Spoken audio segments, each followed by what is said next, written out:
You start off with melting chocolate. Now let's go for at least 70% chocolate, which is really nice, and you melt that on top of a small pot with some hot water on it.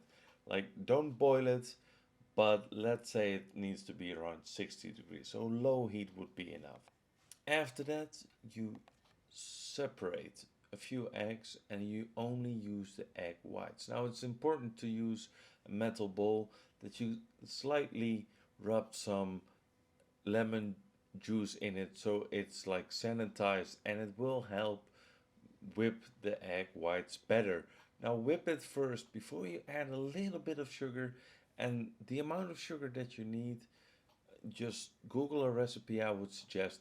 And it's important to add the sugar in multiple times. Don't add it all in once, no, add a little bit, whisk it through, then add a little bit more so that it can soak it in time by time.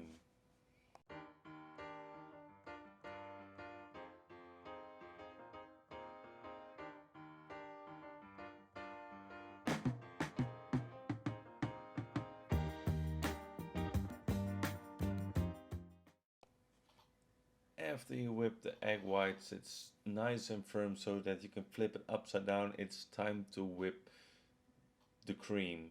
Heavy cream we're using in this case, and make it nice thick. Like, not over whip it, but make it so that you can see the stripes and it's almost there. Like, you know those whipped cream that you always get when you order a piece of cake? That's the kind of thickness that you would like.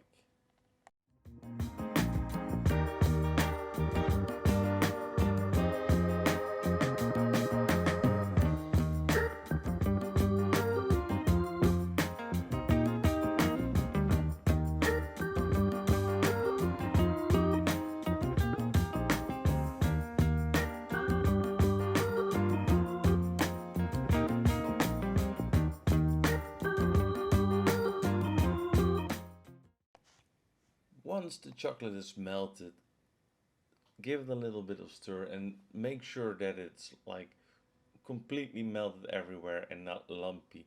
Unless you have chocolate with some bits in it, like dried strawberry, then it's more than fine.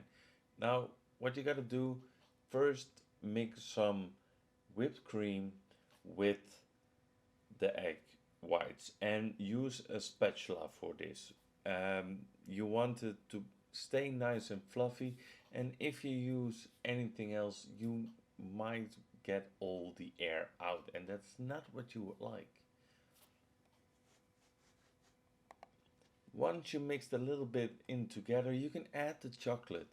It's If you add the chocolate right away, the egg whites will drop down or will break because it cannot really handle fat.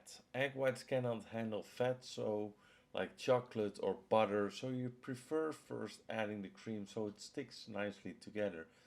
And in this part of the process, still use a spatula so that you fold it in nice together, like fold it in from the bottom to the top, and keep on going until everything is one singular color.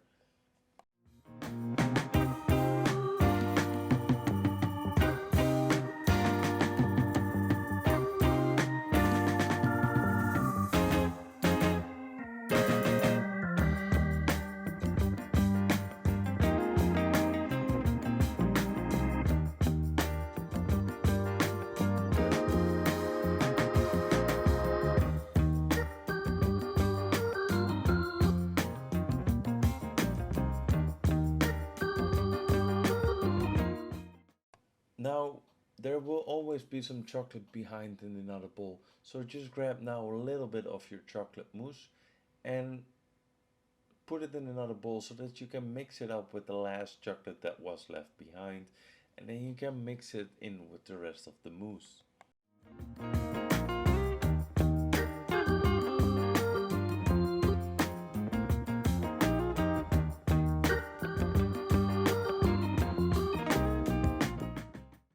After you mix the last bit of chocolate with the rest of the mousse, just put it in a container and put it away in the fridge for at least an hour.